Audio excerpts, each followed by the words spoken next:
esta primera parte, además del protagonista Piria, también está su coprotagonista, que es un personaje de ficción que creó Marcia, el cual le hace una especie, digamos, de contrapunto. Vittorio Malatesta.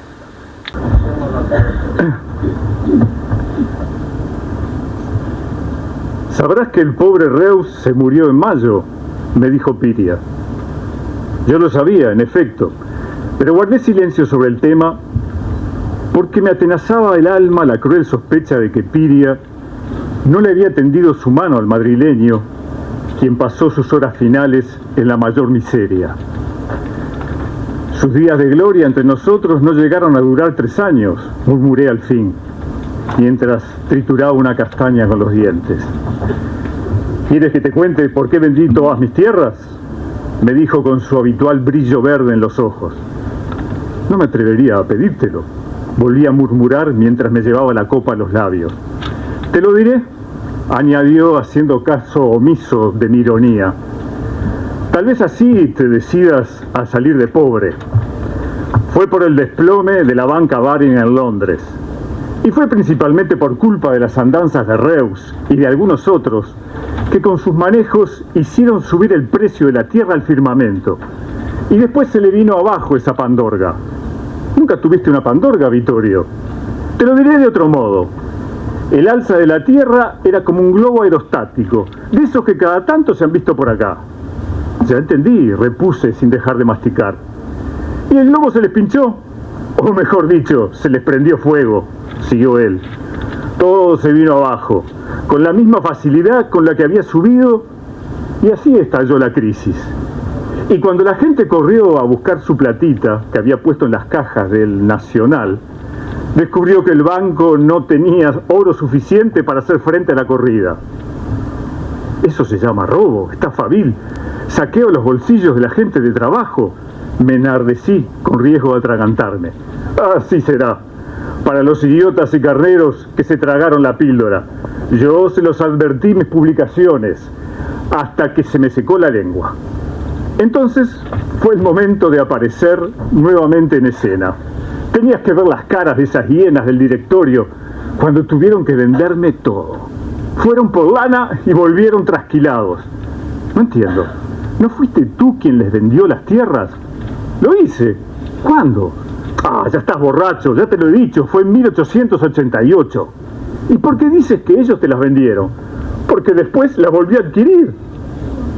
Tardé, y mal mi cerebro, embotado por hora de aquel champán francés para que yo cayera en la cuenta. Me había distraído pensando en el pobre Reus, cuyo corazón explotó de disgusto en un triste y oscuro apartamento céntrico a los 31 años de edad y en la más negra pobreza. Me había distraído, pero ahora lo sabía y por la propia boca de mi amigo. Cuéntamelo de nuevo, musité, así aprendo. Me puse la chaqueta, me calcé el sombrero y acudí a las maltrechas oficinas del Nacional. Y compré todas mis antiguas tierras. Repitió despaciosamente como si hablara con un niño. Por 1/3 del dinero que obtuve antes de su venta. ¿Y te las vendieron? ¿Qué más podía hacer? Y una vez que cobraste esa fortuna, ¿no corriste a auxiliar a los más necesitados? ¡Pero te has vuelto loco!, exclamó. Podías haberle prestado al menos a las cajas de socorro mutual. Ya estás entreverando la baraja. Está visto que no tienes arreglo. Prendió un cigarro y agregó: me he limitado a ejecutar una operación financiera. Te has limitado a hacerte millonario.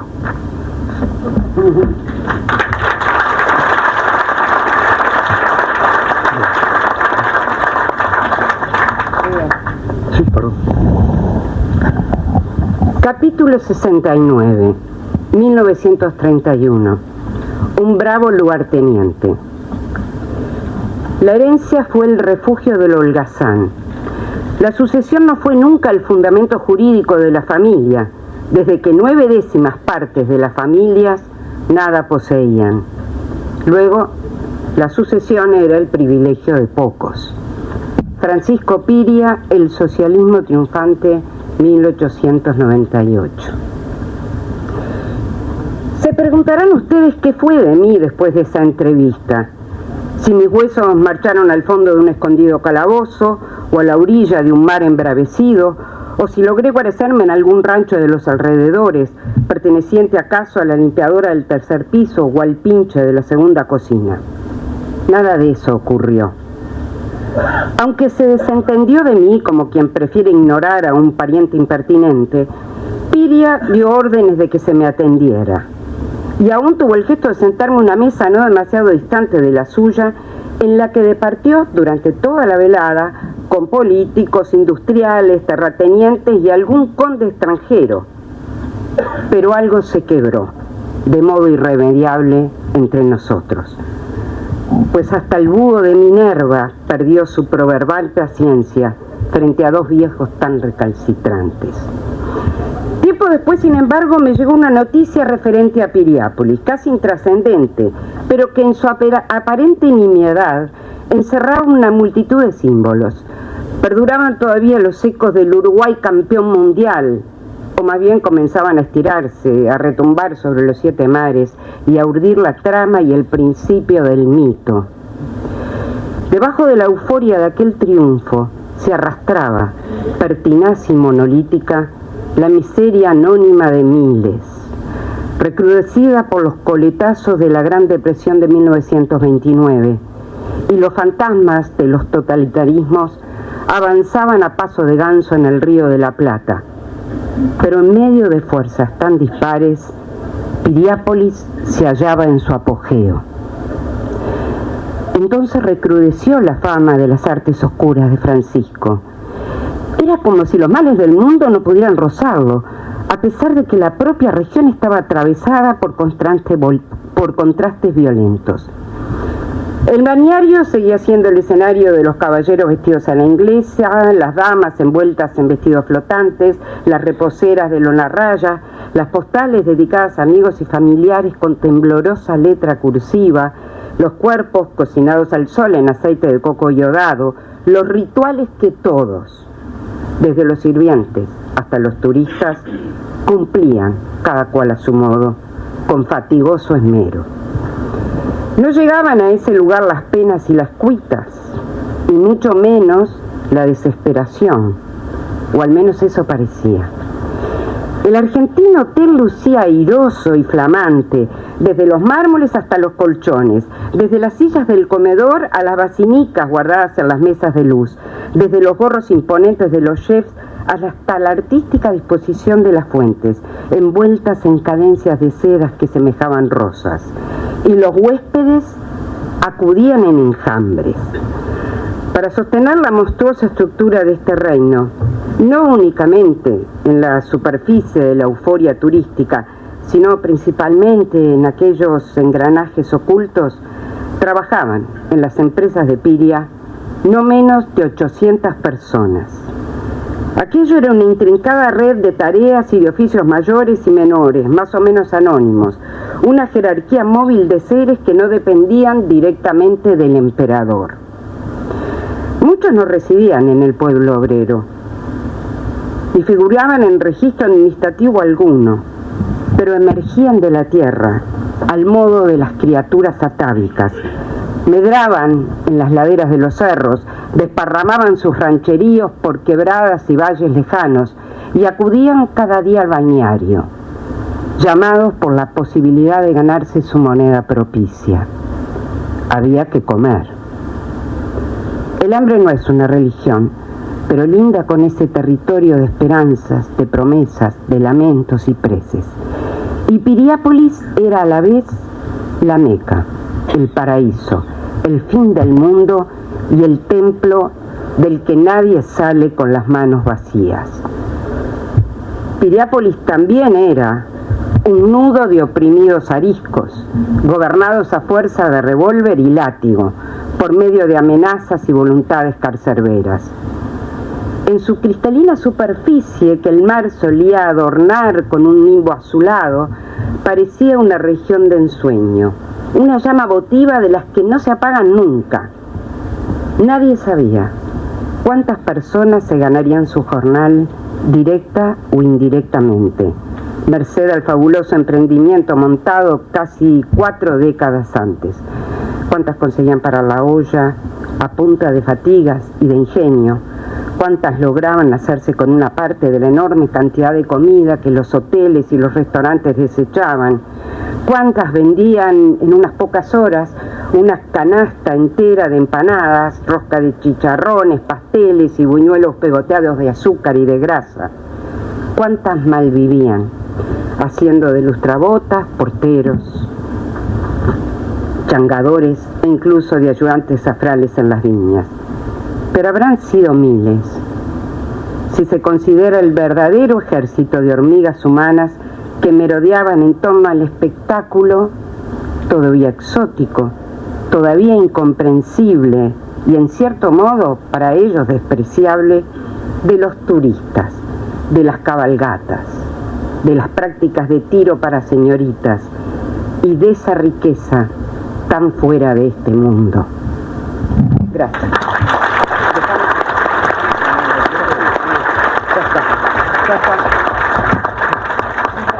No, por favor.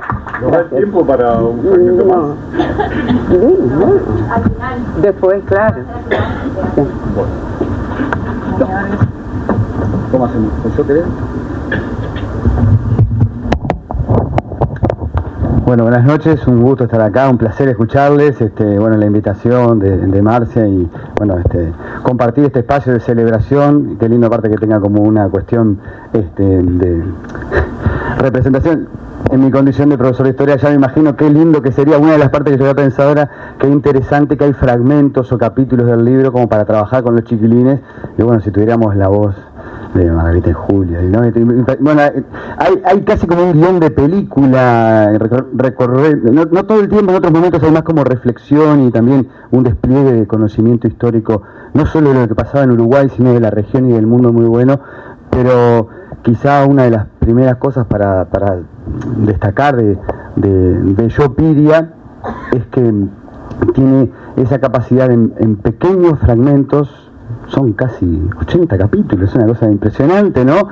Que además le adosa siempre un fragmento histórico o historiográfico con el que después narra esta etapa del Uruguay, que bueno, es súper interesante porque yo creo que cada uno después tendrá todos hacemos nuestra lectura de los libros, ¿no? Pero más que una novela histórica de Piria, ¿no? El título lleva a pensar eso. Yo después me quedé pensando, bueno, cuánto podría haber de otros personajes que han sido novelados históricamente, como yo Claudio, por ejemplo, ¿no? Y todo eso, ¿no? Pero en realidad, bueno, y yo también Vittorio diría, porque en realidad es un diálogo, ¿no? Sobre todo me parece que la elección de Vittorio, la construcción de Vittorio Malatesta, ¿no? Y la elección de un anarcosindicalista que además tiene el mismo origen, un origen común con Piria, ¿no? Y que es un diálogo que a mí me parece que tiene mucho valor también la opción porque el proceso que en general llamamos de modernización del Uruguay, de transformación del país, en diversos niveles, ¿no? El capitalismo agrario, la llegada de las nuevas tecnologías, el auge de la inversión, las crisis económico-financieras desde la del 75, el año terrible como vos contás ahí, la del 90 y bueno, los efectos de la crisis del 29. Ese Uruguay en general ha sido muchas veces narrado en clave de la modernización del Estado, las tecnologías, los ferrocarriles, la escolarización, José Pedro Varela, la Torre, la inmigración como un factor muy genérico y a veces sin conocer tampoco la migración interna. Y acá los dos personajes, que creo que también son muy relevantes como representantes de estos factores transformadores de aquel Uruguay, son un anarquista y un inversor y un empresario visionario y egoísta, ¿no? Porque en el fondo termina siendo... Entonces, y eso creo que también aporta una dimensión para pensar los momentos históricos del Uruguay, ¿no? Como la inversión... utópica en algunos casos, pero también muy calculadora en otros, ¿no? Y al mismo tiempo ese debate de cuánto los anarquistas, los sindicalistas, y acá podemos abrir el espectro, ¿no? Las feministas de aquella época, los nuevos movimientos, los círculos, los clubes políticos, también con sus utopías, dialogaban y cuestionaban, pero también tenían utopías, ¿no?, para pensar el progreso, de diferente manera. Y esto en Uruguay fue muy común, ¿no?, entre, pongamos, 1880 y, bueno, todo el arco que denominamos vallismo, hasta el colapso de aquella época de prosperidad diversa del modelo agroexportador, con leyes sociales avanzadas. Bueno, la discusión de la ley de 8 horas se fue inicio. Yo, si tuviera que elegir en algún capítulo, como el de la huelga en Piriápolis, ¿no? Es decir, hay elementos que la novela, yo creo que en algún punto, y creo que Marcia nunca va a dejar de hacerlo, ¿no?, también tiene mucho de una clase de historia, ¿no?, en el sentido más lindo de clase, de compartir, ¿no?, de abrir el juego, de imaginarse situaciones y poder pensarlas. Y creo que eso es súper valioso y además es muy estimulante para la lectura, ¿no? Lo otro que yo quería comentar, y brevemente, porque así también podemos escuchar el otro fragmento, y a Juan, que es un... No le nada de Piriápolis, porque ustedes saben que el hotel de baño y todo eso, Juan, por lo menos yo cuando empezaba el IPA había salido recién la novela, la leímos todos, no sé qué, bueno... También hay algo, perdón Juan, que capaz que vos ya lo tenés así, y Marcia, pero Piria en general como personaje no es explorado. Hay algo que vos tirás ahí, Marcia, creo que tiene que ver con esa huelga de Piriápolis, que no se hacía querer tampoco, ¿no? Entonces, fíjate, debe ser los pocos lugares donde tenemos ciudad o un pueblo que tiene el nombre de la persona que la creó, y sin embargo medio mala onda era un poco. Bueno, también tenía sus sueños y bueno, después le picaba el bolsillo. Pero también Piria tiene algo raro para la medianía uruguaya, y es que él era lustrabotas. Es ese otro recuperar el Piria de los años 60, el Piria entre comillas, nuestro Rockefeller, ¿no? Porque Reus se fundió, porque el otro, bueno, está muy bueno el debate cómo se va formando Piria como emprendedor con Escardó, que dice, no, Escardó que hace las visitas para venderle sobre los ricos. Yo le quiero vender al pueblo, tengo algo de Fordismo, es una cosa maravillosa, ¿no? Pero lo que quería decir en estos puntos como salpicados ahí, yo me había marcado algunas cosas para leer, pero ya acá no, hay que dejar leer a las bellas voces además, ¿no?, que la interpretan mejor. Hay algo que para mí es muy importante de la novela, y es que nosotros nos merecemos, nosotros como comunidad, más siglo XIX, ¿no? El siglo XIX muchas veces lo tenemos, el siglo XX es re importante, bueno, digo yo voy a presentar un libro del siglo XX la próxima mesa, pero lo que pasa es que a veces hay una conexión ahí que se pierde, como parece que el siglo XIX fue el siglo bárbaro, hubo cosas terribles en el siglo XX, ¿no? Y increíblemente incluso Piria empieza a forjarse en medio de la guerra de la Triple Alianza, una cosa criminal. Pero lo que yo quiero valorar, compartir e invitarles, yo supongo que todos acá lo van a comprar y lo van a leer, ¿no? Pero es que la novela te va pintando con pinceladas muy precisas y dinámicas la evolución político, económica y social del Uruguay, digamos, desde la finalización de la presidencia de Berro, el tránsito hacia la guerra. El Uruguay en 1860, ese arco hasta 1930, está muy bien reconstruido, ¿no?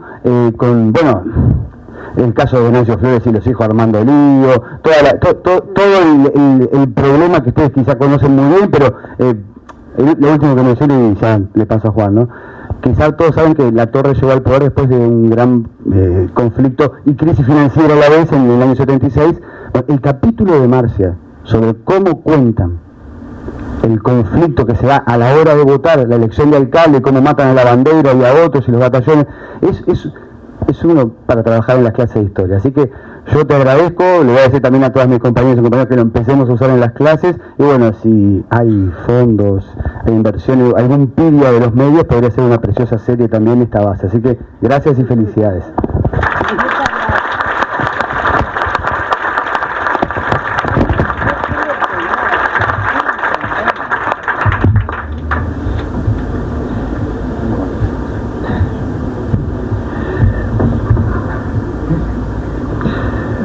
Bueno,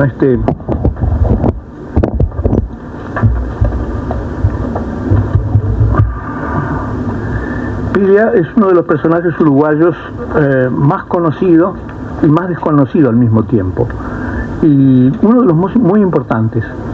Todo esto a la vez, conocido, desconocido y importante. Es muchas personas a la vez, porque tiene diversos sombreros. Por ejemplo, es rematador, es empresario, es industrial, es millonario, es publicista, es visionario, es socialista, es anarquista, es oligarca, es mujeriego y también finalmente alquimista, como se ha dicho algunas veces, cosa en la cual yo no creo, que este es un papel apócrifo. Y tal vez muchos otros sombreros que podrían encontrar en Piria. Es decir, que Piria es uno de los personajes de la historia uruguaya que daría para construir más y más novelas. Es decir, creo que esta no es la novela final, no hay ninguna novela final sobre Piria porque hay muchas otras que se podrían escribir. Un libro que se ocupa de Piria debe elegir alguno de estos sombreros, y Marcia eligió claramente uno y lo anuncia en el preámbulo. Jamás habría podido escribir un libro centrado únicamente en el Piria empresario, ¿no? Esa es toda la definición de la actitud. Es decir, acá define, me voy a ocupar de todo menos de Piria empresario, ¿no? Y por esto es que crea este antagonismo imaginario que se encarga de llevar adelante toda la historia, porque en realidad el verdadero protagonista es Vittorio Malatesta, ¿no? Es un anarquista italiano, y curiosamente yo lo identifico como el hermano, no sé decir si menor o mayor, de Enrico Malatesta, otro anarquista italiano muy famoso, muy conocido, porque fíjense las fechas. Enrico Malatesta, el anarquista verdadero, nació en 1853 y murió en 1932. Es decir, estas fechas coinciden casi con las fechas de la novela de... Es decir, que acá lo que tenemos es el hermano de Malatesta, antagonista de Piria. Es decir, que es semejante rival.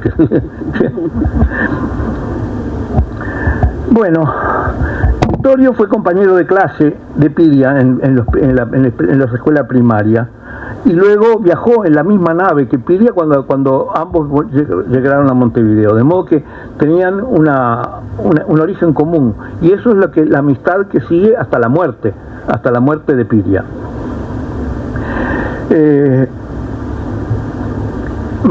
Marcia emplea estas vidas como un espejo para contar la historia, ¿no?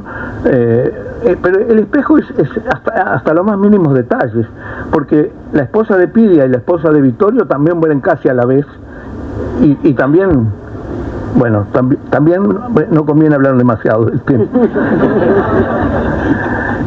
Al mismo tiempo, Vittorio tiene una hija, es decir, Piria tiene 4 hijos, pero Vittorio tiene solamente una hija, que muere muy rápidamente, pero que no desaparece de la novela. Es un personaje permanente en la novela, porque lo acompaña toda la vida en una relación sobrenatural o tal vez delirante de Vittorio, ¿no? Es decir, no se puede decidir, en fin, qué pasa. Y al fin del libro hay una vuelta de tuerca muy especial sobre esta historia familiar, que tampoco conviene decir absolutamente nada.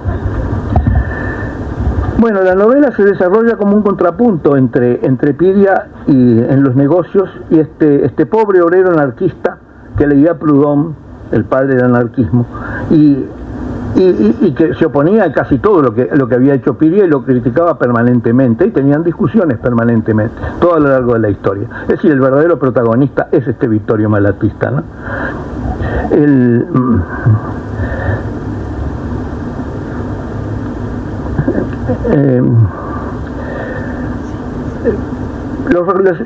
la novela comienza con los comienzos de la historia de Piria, y el dificultoso comienzo como rematador, ¿no? Luego se pasa al Piria más ambicioso, que crea una empresa que se llama La Industrial, cuando se iba a hacer una empresa esencialmente comercial, pero estábamos en una época, estos años del siglo XIX, en donde había una revolución industrial que comenzaba a marchar, que ya había comenzado y que estaba marchando a toda velocidad. Y este hombre, como buen publicista, decide llamarle La Industrial a su empresa comercial. Piria además en algún momento le tiene una especie de pasión por lo que entonces se llamaba el puerto del Inglés, hoy que le llamamos Piriápolis, ¿no? Es decir, la zona de Piriápolis. Él queda deslumbrado con esa zona y compra ese terreno a un precio bastante caro además, es decir, paga casi el doble de lo que sería razonable, o más del doble de lo que sería razonable por esas tierras. Pero queda encantado con eso. Y al principio empieza a hacer su intención es hacer una empresa agropecuaria, pero rápidamente se da cuenta que es mucho más interesante el Cerro Pan de Azúcar y los otros cerros del alrededor como cantera de mineral. Y así construye una de las canteras más grandes de América del Sur, ¿no? Bueno, creo que después Piria, por algunas razones que es difícil o que habría que desentrañar con más detalle, se dedica o ve la posibilidad de la explotación balnearia de ese territorio, la explotación de la playa, y construye primero el Hotel Piriápolis, que todavía existe, pero que no como hotel, y luego el famoso Hotel Argentino. Y con estos hoteles y la venta de los solares, Piria es el creador del negocio balneario en el Uruguay, ¿no? Es decir, todo lo que creemos, todo lo que sabemos de los balnearios del este y todo el dinero que ingresó al país durante un siglo de turismo, se debe a esta idea genial de Piria sobre la zona del Inglés. El punto culminante de la historia que nos cuenta Marcia, para mí, es sin duda la invitación que Piria le hace a Vittorio para la inauguración del hotel Argentino. Es decir, esta descripción de la fiesta de inauguración del Hotel Argentino, que ocupa varios capítulos, es deslumbrante. Es deslumbrante por el contraste, porque ahí se da todo el contraste de estos dos personajes. Es decir, mientras Piria está recibiendo a todos sus invitados de alta jerarquía, el anarquista se mete en la cocina, por ejemplo, y habla con los cocineros, con la gente que sirve, y se van deslumbrando una cantidad enorme de detalles que Marcia describe con total precisión y con interés. Esto lo conozco de primera mano porque un primo mío trabajó en el Hotel Argentino en tiempos de Menéndez Requenda. Estaba asombrado por lo mismo que se asombra Marcia, por lo que Piria había almacenado en los sótanos y en todo para ese hotel vajilla y cubiertos, cuchillos, vasos, como para un siglo de funcionamiento del hotel. Y no le erró por mucho, porque el hotel está por cumplir, le falta muy poco para cumplir un siglo. De modo que eso es una cosa deslumbrante, que haya pensado de esa manera, cuando en realidad a él le quedaban casi nada de vida, es decir, murió 3 años después. Es decir, esa es un poco la idea de este hombre visionario, que no solo tuvo la visión de inventar el turismo del este, sino además de decir, esto va a durar por lo menos un siglo, ¿no? Este hotel que estoy haciendo va a durar por lo menos un siglo. Esto creo que me parece y me resultó el momento más interesante de la novela, más deslumbrante de la novela, ¿no? Ese contraste brutal entre el anarquista que habla con los obreros y el Piria que no se ve, que no está, pero que se sabe lo que está haciendo, está recibiendo a sus invitados de lujo. Bueno, en definitiva, esta novela es un gran rompecabezas, es un gran aporte para resolver el rompecabezas de Piria, ¿no? Piria es sin duda un misterio que tiene muchos aspectos a develar, y esto queda no es motivo para un solo libro, sino se podrían escribir muchos otros libros sobre el tema. De modo que es un libro altamente disfrutable desde todo punto de vista. Muchas gracias.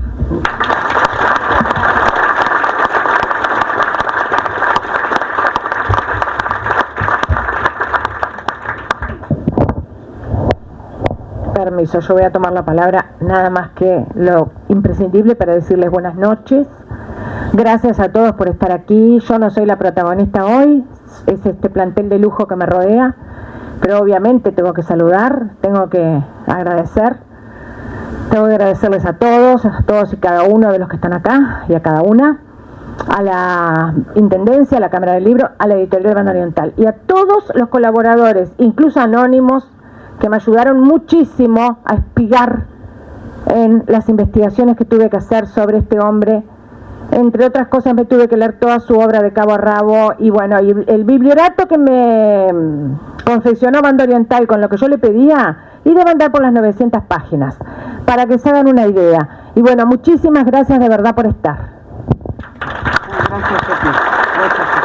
Para terminar entonces, leemos un fragmento más, si no nos da el tiempo. Bien, ¿está prendido? Sí, hola. Hola. Hola, hola. Perfecto, bien.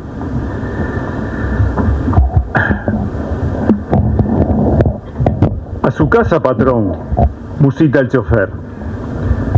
Asiento con la cabeza.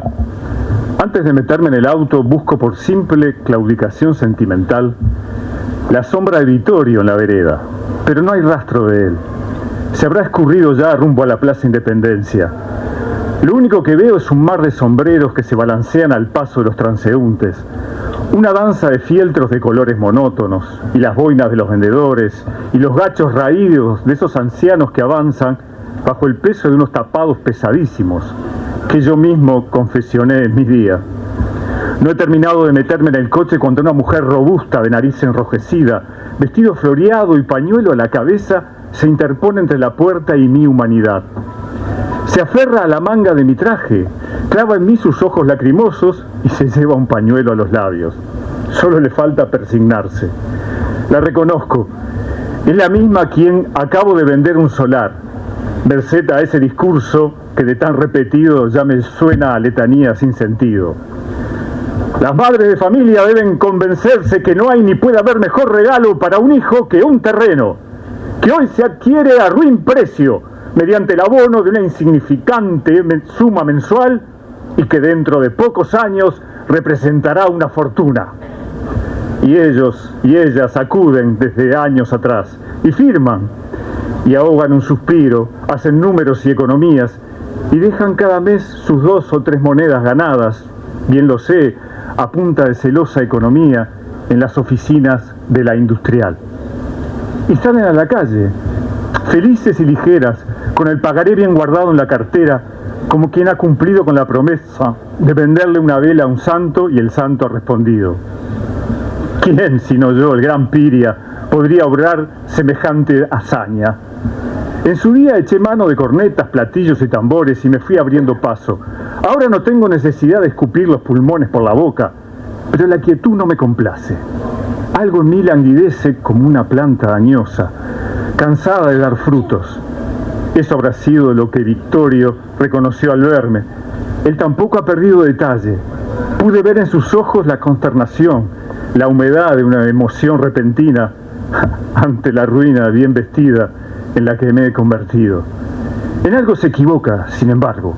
Yo no me quedo quieto nunca. Mi bombo ahora se hace en los folletos, en los avisos de la prensa y en mis libros. Se recuesta mi fama, que anda por ahí de boca en boca y se estira en aires de leyenda. Y sin embargo, exclamo, frente a la mirada asombrada de la buena señora y el chofer, si me faltara todo eso, viejo y achacoso como me ven, volvería a empezar. Sí, señor, logra decir la matrona. ¿Y usted? Le pregunto al chofer, ¿usted cree que yo volvería a empezar? El otro se muerde los labios con gesto de desolación. Cierra la puerta trasera, acude al volante y me lanza miradas por el espejo retrovisor, mientras mi malestar regresa. La sed vuelve a torturarme y el tiempo se me desdobla en espejismos. Consigo rescatarme con esa dignidad mínima que cada día me insume más esfuerzo. Y el auto arranca en un murmullo poderoso. Aquella nave fue en más de un sentido mi primera escuela de negocios. La nave en la que vine. Un arca de Noé en la que, a falta de aves, jirafas o saltamontes, venían los desplazados y los abandonados, unidos en una sola esperanza porfiada. Hablaban en dialecto, convivían con una mugre atávica, rezaban día y noche, le hacían promesas a la Virgen. Yo no les quitaba el ojo. Veces hubo que decía estrangular a esas mujeres con sus rosarios, pero espiaba sus conversaciones y por la noche meditaba en ellas. Siempre decían lo mismo, que venían para hallar trabajo, sustento y tierra donde levantar la casa propia. No había más. Por eso rezaban y por eso prometían. Rumiaban eternamente en torno a sus pequeños asuntos materiales, trabajo, comida, oficios y herramientas. Soñaban con poner un taller de calzado, un almacén y un bar, una botica, un puestito de feria, un cuartito de costura con ventana a la calle. Todos creían o querían creer que un día nadarían en la abundancia. Hasta el propio Victorio, al cruzar la línea del Ecuador, declaró que con sus ganancias en América fundaría una biblioteca, una escuela, un hospital y un teatro para esparcimiento y edificación del pueblo.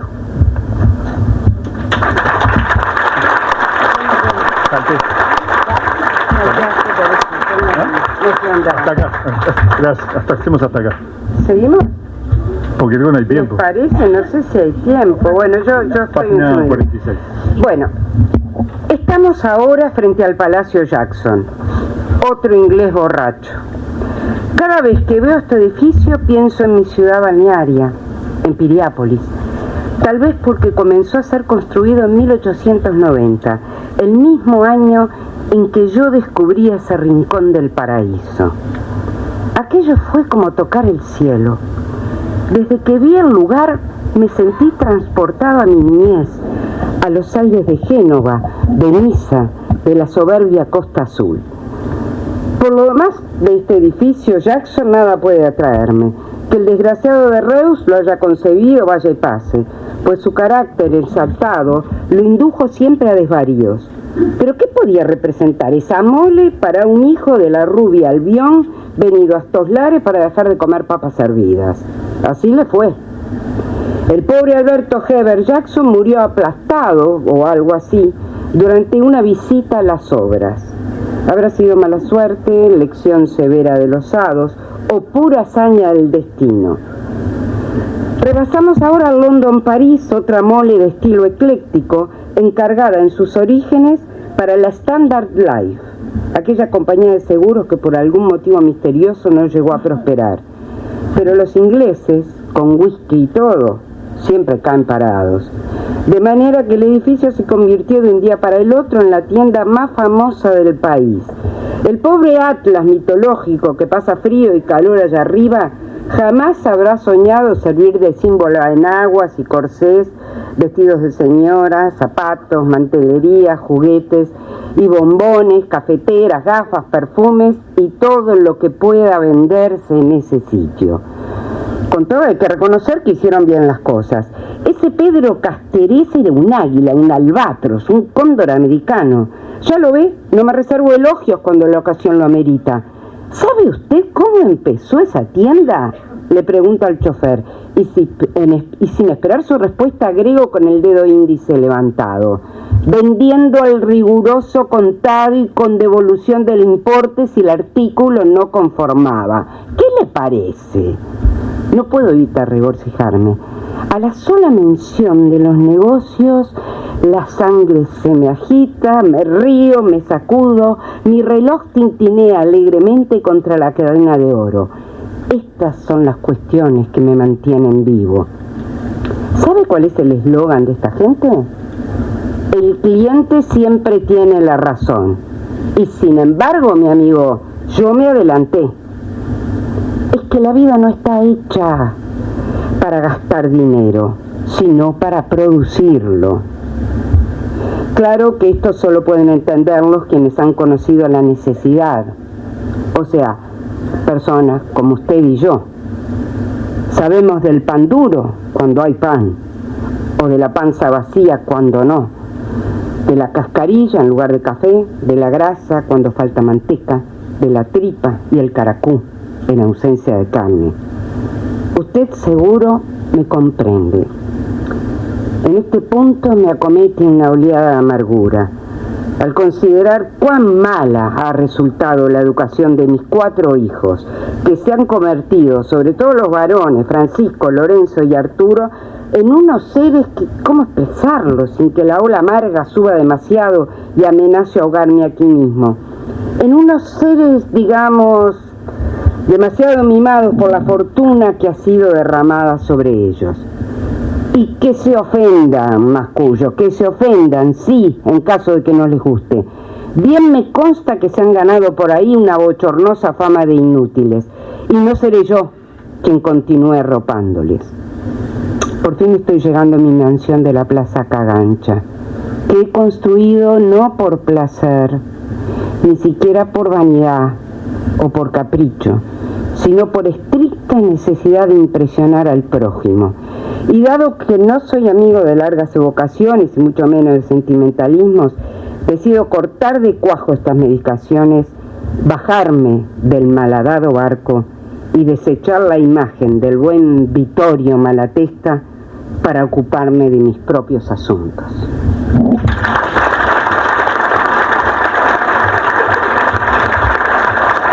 Gracias.